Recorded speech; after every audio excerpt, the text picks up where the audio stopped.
बनती है तो करीब 1.25 लाख रुपए की कमाई हमको ये आसानी से देके जा सकता है। लगभग 55 से 60 दिन में ये पहली हार्वेस्टिंग देने के लिए आपको तैयार हो जाता है। 40 से 45 दिन के अंदर इस पे कलियां आ जाती है। बहुत ही शॉर्ट पीरियड की क्रॉप है। अगर हम इसमें टोटल उत्पादन की बात करें किसान भाइयों, तो टोटल उत्पादन हमको इसमें मिलता है 80 से 100 क्विंटल के लगभग। नमस्कार किसान भाइयों, कैसा हो कि हमारा खेत रंग बिरंगा दिखे और खुशबू से महके भी, और साथ ही साथ हर चौथे पांचवें दिन हमको शानदार कमाई भी देकर जाए।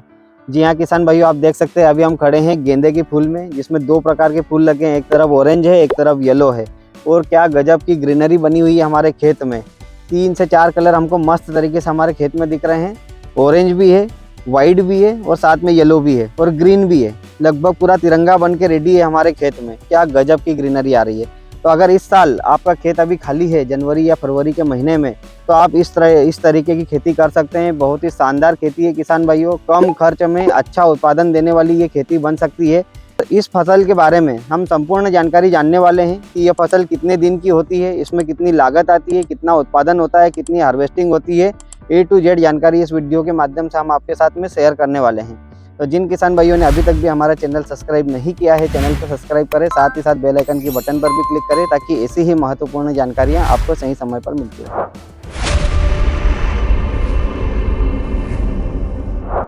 तो देखिए किसान भाइयों, अगर आज की हम बात कर रहे हैं तो यह फसल करीब 70 दिन की हो चुकी है। 70 दिन पे आप देख सकते हैं कितने शानदार फूल आ रहे हैं। इसमें से 1-2 पिकिंग भी हो चुकी है। आप ये देख सकते हैं यहाँ से ये फूल तोड़े जा चुके हैं, और अभी भी इस पर कितनी शानदार फ्लावरिंग के साथ में कलियां कितनी सारी है। ये सारी कलियां हैं, ये अभी कुछ दिनों में फूल बन जाएगी। अगर हम इसकी पिकिंग की बात करें तो हर चौथे या पांचवें दिन इसकी पिकिंग आती है। चौथे पांचवें दिन इसका फुल मैच्योरिटी पे आ जाता है और इसको पिकिंग कर सकते हैं। मैच्योरिटी के पहले हमको पिकिंग करना है।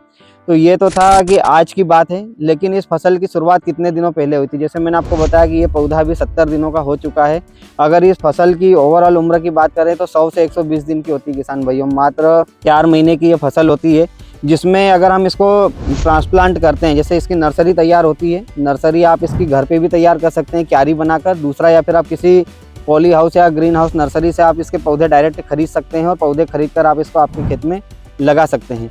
अगर आप इसके पौधे खेत में लगाते हैं, उस दिन से लेकर ये 100 से 120 दिन की उम्र तक आपके खेत में लेने वाला है, जिसमें जो पौधा हमारा सेट होगा और 60 दिन, लगभग 55 से 60 दिन में ये पहली हार्वेस्टिंग देने के लिए आपको तैयार हो जाता है। 40 से 45 दिन के अंदर इस पे कलियां आ जाती है। बहुत ही शॉर्ट पीरियड की क्रॉप है किसान भाई, और हर चौथे पांचवें दिन यहाँ से आपको फूल निकलना स्टार्ट होते हैं और डायरेक्ट मंडी में जाके बिकना स्टार्ट हो जाते हैं, या फिर आप बाईबैक एग्रीमेंट करके व्यापारियों को डायरेक्ट भी माल दे सकते हैं।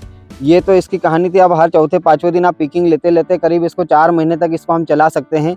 अब अगर हम इसके लागत की बात करें किसान भाइयों, तो अगर बीज मल्चिंग, जैसा आप देख सकते हैं इस खेत में मल्च भी लगी हुई है। मल्चिंग लगाने के अपने फायदे होते हैं। मल्चिंग के ऊपर हम एक वीडियो अलग से शेयर करेंगे आपके साथ में।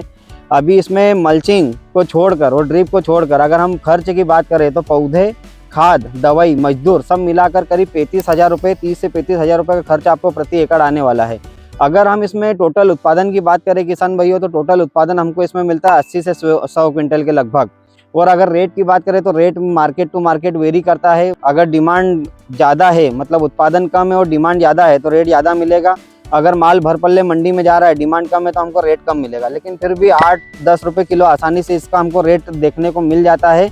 और सीजनल में जब त्योहारों का समय होता है या फिर कोई फेस्टिवल आने वाला होता है, उस समय इसका रेट काफ़ी हाई हो जाता है, 25-30 रुपये किलो तक भी चले जाता है। तो अगर हम मिनिमम 10 रुपये का भी भाव जोड़ें और 80 क्विंटल का भी उत्पादन जोड़ते हैं, तो लगभग 80,000 रुपये का ये उत्पादन हमको दे के जाता है। तो 2 से 3 महीने में करीब 40 से 50,000 रुपये एकड़ की कमाई देगा हमारा खर्च काटने के बाद में।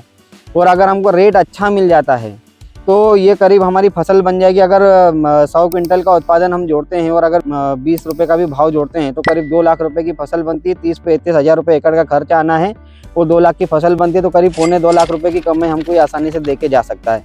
बस समय का आपको विशेष ध्यान रखना है कि किस समय पर हमारी फसल हार्वेस्ट पर आएगी, उसके हिसाब से हमको लगाना है। थोड़ा सा त्योहारों का सीजन देख के, ब्याह शादी का सीजन देख के हमको इसकी खेती करना स्टार्ट करना है। अब ये तो थी किसान भाइयों खर्च और उत्पादन की बात।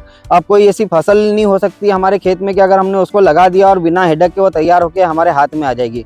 उसमें बीमारियां भी आना है, उसमें कीटों का प्रकोप भी होना है। तो केमिकल पेस्टिसाइड के बिना तो अब हम खेती सोच नहीं सकते हैं। या तो हमको जैविक तरीके से इनका समाधान करना पड़ेगा, या तो हमको रासायनिक तरीके से इनका समाधान करना पड़ेगा, लेकिन हमको इनका उपयोग करना पड़ेगा। अगर हम इसमें मुख्य रस चूसक कीटों की बात करें किसान भाइयों, तो तेला चेपा का काफ़ी अटैक होता है इस पे, थ्रिप्स का भी अटैक होता है जो फूलों को ख़राब करता है, मकड़ी का भी अटैक होता है जो पत्तियों को ख़राब करती है, रस शोषण करके उनको पीली कर देती है। उसी के साथ में इल्ली का भी अटैक होता है, इसकी कलियों को ख़राब करता है, कली ख़राब हुई तो फूल नहीं बनेगा और फिर हमारा लास्ट में प्रोडक्शन पे भी इफेक्ट आएगा।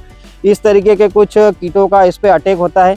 मार्केट में कई सारी दवाइयाँ इन प्रकार के कीटों को नियंत्रित करने के लिए। सेंसिटिव क्रॉप है, डोज का विशेष ध्यान रखें और मार्गदर्शक के विशेषज्ञ के सलाह से ही हम इसमें दवाइयों का उपयोग करें। रस चूसक कीटों के लिए जैसे वाइट फ्लाई के लिए डाइफेंथोरॉन जो पाउडर फॉर्म में आता है, डायरेक्ट हमको इसके ऊपर उपयोग नहीं करना है, एससी फार्मूलेशन में दवाइयों का उपयोग करना है। जैसे बाजार में कई सारी दवाइयाँ एससी फार्मूलेशन में मिल जाएगी।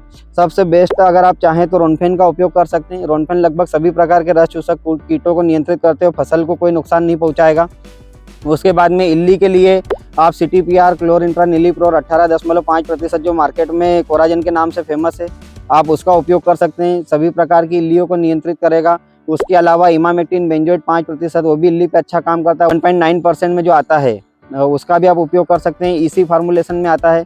उसके अलावा इल्ली की और भी कई सारी दवाइयाँ हैं। बस थोड़ा सा ये ध्यान रखें कि हमारी सेंसिटिव क्रॉप है, अगर हेवी डोज होता है या फिर गलत टेक्निकल का हम इस पर स्प्रे कर देते हैं तो हो सकता है कि इस पर स्कॉचिंग आ जाए, पत्तियाँ जलने की समस्या आपको देखने को मिले, जो इस प्रकार से यहाँ पे दिख रही है। तो बस ये दवाई का विशेष ध्यान रखें। मकड़ी के लिए भी SC फार्मूलेशन में कई सारी दवाइयाँ बाजार में उपलब्ध है किसान भाइयों, जैसे बायर कंपनी का ओबेरॉन आता है, स्पायरोमेसिफेन आता है उसके अंदर, फिर सुमिटोमो कंपनी का बोर्नियो आता है, और भी कई सारी दवाइयाँ मार्केट में उपलब्ध है जिससे आप मकड़ी को नियंत्रित कर सकते हैं। ये बहुत कम मात्रा में इनके अटैक होते हैं, लेकिन अटैक होते हैं तो हमको विशेष ध्यान रखना, नहीं तो फिर वो बहुत जल्दी से हमारी फसल को ख़राब कर सकते हैं। तो ये तो थी रस चूसक कीटों की और काटने चबाने वाले कीटों की बारी। अब बारी आती है बीमारियों की। इस पर फंगस के रूप में भी कुछ बीमारियाँ आती है, जैसे पाउडरी मिल्ड्यू, डाउनी मिल्ड्यू का अटैक इस पर होता है। पाउडरी मिल्ड्यू और डाउनी मिल्ड्यू के अलावा किसान भाइयों इसमें डैम्पिंग ऑफ की शिकायत भी आती है। डैम्पिंग ऑफ शुरुआती अवस्था में ज़्यादा होता है, जब हम नर्सरी से पौधा खेत में ट्रांसप्लांट करते हैं, तना पतला होगा, पौधा गिर जाएगा, मुरझा जाएगा, तो उस समय हमको ड्रेंचिंग करना है। ट्राइकोडर्मा सुडोमोनास सबसे बेस्ट होता है और जैविक रूप में होता है, हमारी ज़मीन और फसलों को कोई नुकसान नहीं होता है, मित्र कीटों को भी वो सुरक्षित रखता है। अगर उससे कंट्रोल नहीं हो रहा है तो फिर हम रोको या साफ पाउडर का उपयोग करके हमारी फसल को सुरक्षित कर सकते हैं। इसके अलावा इसमें विल्ट का भी अटैक काफ़ी ज़्यादा देखने को मिलता है, बाद में जब पौधे खड़े के खड़े मुरझाने लगते हैं। तो अगर शुरुआती अवस्था में हम ट्राइकोडर्मा और सुडोमोनास का उपयोग कर लेंगे तो फिर शायद वो भी हमको देखने को नहीं मिलेगा। जैसे आप इस प्लॉट में देख सकते हैं, अभी आपको किसी भी प्रकार का कोई पौधा मुरझाया हुआ या फिर किसी भी प्रकार का कोई फफूंद का अटैक या फिर किसी भी प्रकार की कोई रस चूसक कीट का अटैक आपको देखने को नहीं मिल रहा है, क्योंकि अभी क्लाइमेट इसको बहुत ज़्यादा सूट कर रहा है। फुटाव भी आप देख सकते हैं कितना गजब का है। यहाँ पर देखिए हर कली में, हर शाखा पे आपको कितना शानदार फुटाव और ग्रीनरी ज़बरदस्त देखने को मिल रही है। साथ ही साथ इसमें पिकिंग अभी 2 दिन पहले ही हुई है, उसके बाद भी आप देखिए कलियों की संख्या कितनी ज़्यादा है। कलियों की कोई कमी नहीं है पौधे के अंदर, मतलब एकदम स्वस्थ पौधा है। दोनों तरफ आप देख सकते हैं। अभी यहाँ पर हम देखेंगे करीब 1.5 से 2 फीट की हाइट मुश्किल से होगी, 1.5 फीट की हाइट है पौधे की। उसके बाद भी इस पर कलियों की संख्या देखिए आप, करीब 30 से 40 कलियाँ होंगी और 10 से 12 फूल लगे हुए हैं ऑलरेडी उस पर। तो इतना शानदार पौधा बना हुआ है, इतनी शानदार क्रॉप है, इसको तोड़ाई में भी कोई बहुत ज़्यादा मेहनत नहीं लगती किसान भैया। देखिए यहाँ से पकड़ा और ये तोड़ दिया, ना पौधे को कोई नुकसान है ना फूल को कोई नुकसान है। तो इस तरीके से इसकी पिकिंग भी बहुत आसान है। मजदूर भी शौक से आएंगे, क्योंकि इसमें कोई बदबू वाला नहीं है, हाथ जलन करने की समस्या नहीं है, कोई चुभने की कोई समस्या नहीं है। मजदूर भी खुशी खुशी आके आपके खेत में काम करेगा।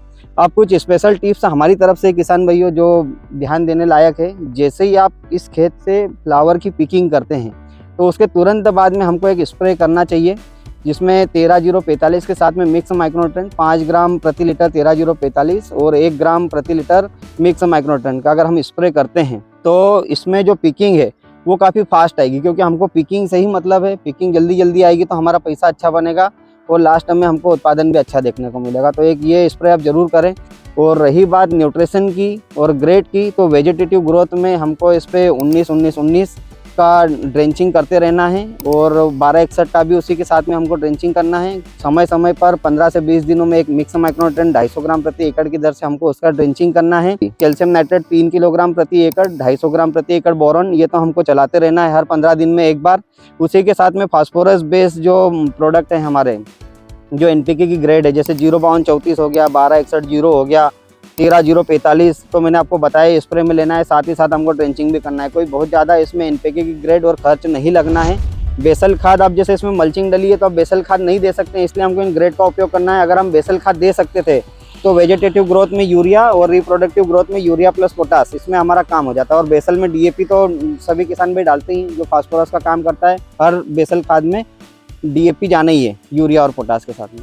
तो इस तरीके से आप इस शानदार सी कलरफुल बागवानी की खेती कर सकते हैं किसान भाइयों। देखिए कितना आनंद आ रहा है, कितना मज़ा आ रहा है इस तरीके की खेती करने में। जब खेत में आएंगे तो दिल खुश हो जाएगा, और जब मंडी में माल जाएगा तो जेब खुश हो जाएगी। अगर वीडियो अच्छी लगी किसान भाइयों तो वीडियो को शेयर ज़रूर करें, ताकि अन्य किसान भाइयों को भी इस तरीके की फसलों की जानकारी मिले और वो आने वाले समय में कुछ 2 पैसा कमाकर अपने घर परिवार को खुशियाँ दे सके। आज के लिए इतना ही, बहुत बहुत धन्यवाद।